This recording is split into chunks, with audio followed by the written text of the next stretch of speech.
अमेरिकेनं भारतावर टेरिफ लावल्यापासून जागतिक व्यापार पुन्हा एकदा विस्कळीत होण्याची शक्यता आहे. अमेरिकेनं 30 जुलै रोजी भारतावर 25% टेरिफ लागू केलाय.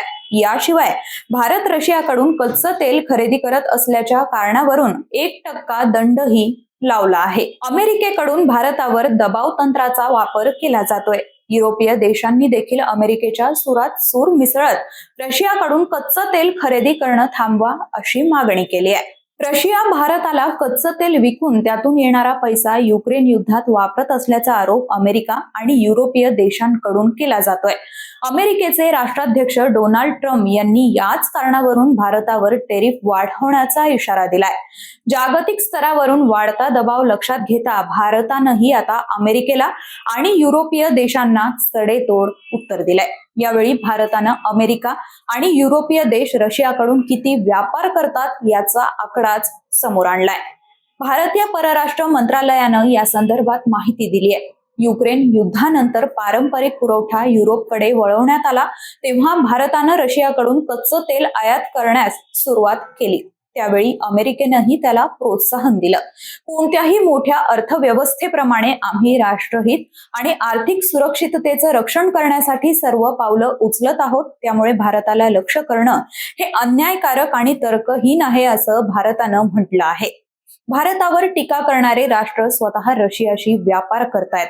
2024 मध्ये युरोपियन युनियननं रशियाशी 67.5 अब्ज युरोचा व्यापार केलाय.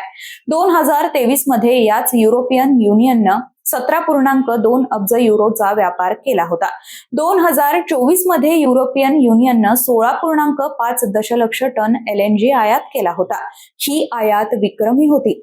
युरोप रशिया व्यापारात केवळ ऊर्जाच नाही तर खतं, खाण उत्पादनं, रसायनं, लोखंड, पोलाद, यंत्रसामग्री आणि वाहतूक उपकरणांचा देखील समावेश आहे. अमेरिकेनंही रशियाकडून त्यांच्या अणु उद्योगासाठी युरेनियम हेक्साफ्लोराइडची आयात केली आहे. EV उद्योगासाठी पॅलेडियम, खतं तसंच काही रसायनं देखील खरेदी केली आहेत.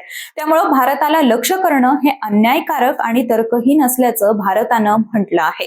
डोनाल्ड ट्रम्प जरी भारताला रशियाकडून कच्चं तेल खरेदी करण्याच्या कारणावरून लक्ष्य करत असले तरी त्यांच्या देशानंही 2025च्या पहिल्या 5 महिन्यात रशियाकडून 2.8 अब्ज डॉलर्स किमतीच्या वस्तू आयात केल्या आहेत. याशिवाय चीननं देखील रशियाकडून मोठ्या प्रमाणात कच्च्या तेलाची खरेदी केली आहे. चीननं 2022 पासून ते 25 पर्यंत एकूण निर्यातीच्या 47% तेल रशियाकडून आयात केलं आहे, तर भारतानं 38% तेल खरेदी केलंय.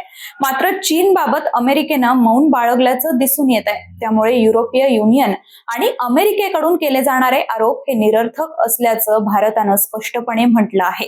भारतानं दिलेल्या या सडेतोड उत्तराला अमेरिका आणि युरोपियन युनियन आता काय उत्तर देणार हे पाहणं महत्त्वाचं असणार आहे. तुर्तास इतकंच. अशाच आणखी घडामोडी जाणून घेण्यासाठी माय महानगर लाईव्हला सबस्क्राईब करा आणि बेल आयकॉन प्रेस करायला विसरू नका.